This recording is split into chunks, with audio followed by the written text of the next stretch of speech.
This week, we talk about Sony's newest game, PC Gamepass arrives on a new platform, and more. So let's just go ahead, together, as a people of course, and check it out!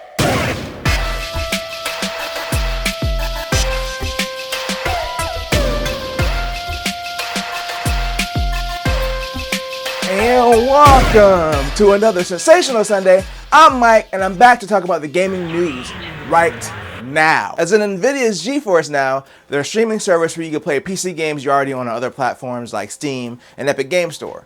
Well, they've added a new partner to their streaming platform, and that is Microsoft. So PC Game Pass is officially streamable on NVIDIA's Geforce Now. You can also link your Microsoft account with Geforce Now, and they'll basically pull any game that's supported on Geforce Now that you can play via Game Pass. NVIDIA is also offering 3 free months of PC Game Pass if you sign up for 6 months of Geforce Now Ultimate. So if you're wondering how this has happened, this is due to the Microsoft Activsion deal. So during the process of trying to get approvals, Microsoft signed deals with cloud streaming platforms to bring Microsoft games to competing services, and Geforce Now was one of those people that signed the contract. Now, it's cool to have an alternative way to play cloud-based games, but I have a question. If you already have to pay for Game Pass anyway, which includes streaming, then what would be the point of using another streaming platform to stream those games instead of just doing it through the Game Pass app? I guess if you have a subscription to Geforce Now, you can potentially stream those games at higher quality than what's available through the Game Pass app, but I can't imagine paying for a streaming subscription to stream games from the other subscription that I already pay for that also offers streaming. Well, it's good for the marketplace to have competition in the space, I guess. And speaking of space, Activsion has decided to drop some players flat on the earth with no parachute in Warzone. So Call of Duty devs have announced a new feature called Splat, where if their algorithm detects someone is cheating, it cuts their parachute when they deploy, and it makes them go splat. Now, if a player that's already deployed is detected cheating, the game will then speed up their next jump. So the example that was given in the Engadget article was doing a bunny hop will turn into a 10,000 foot drop with no parachute and take them out instantly. According to what the devs say, this shouldn't affect normal players, and this feature can't be turned on by reporting a player. It's only activated if their algorithm detects cheating. Now, personally, I think this is super petty for the Call of Duty devs to do. So, of course, I 100% support it. Now, this obviously won't stop all cheating, but I have to admit, it sounds pretty funny.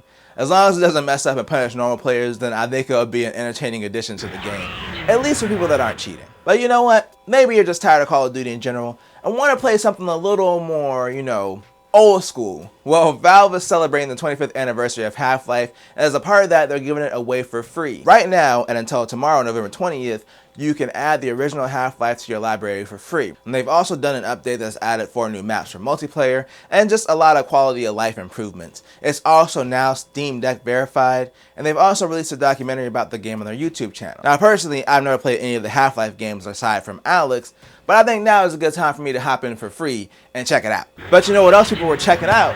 Sony's latest game leak, and that's what we're talking about today in our final story. So somehow we keep getting these leaks from Sony. I don't know what's been going on with them this year, but we had the PlayStation Portal leak, then we had the PS5 Slim leak, then we had the release date of the Slim leak after Sony already announced it. They've just been having a hard time keeping anything under wraps. And of course, the reason I mention this is because there was another leak, but it was from Sony themselves this time.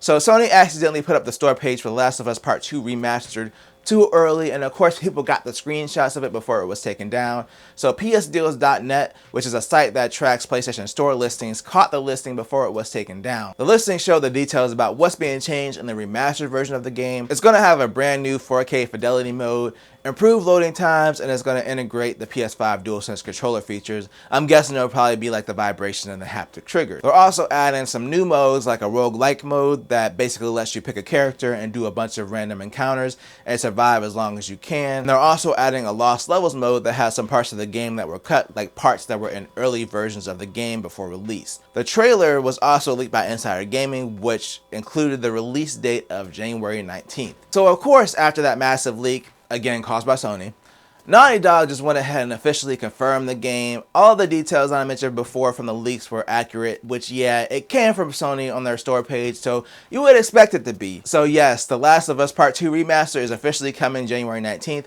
There's still no word on the PC version, but knowing Sony, they're probably going to want to get those PS5 sales first, then release the PC version down the line. And I'm about to line up this transition to the end of the video and bring this thing to a close. But let me know what you feel down below about people going Splat in Warzone. Like, have you seen it? Is it funny? It sounds funny. I haven't seen it myself.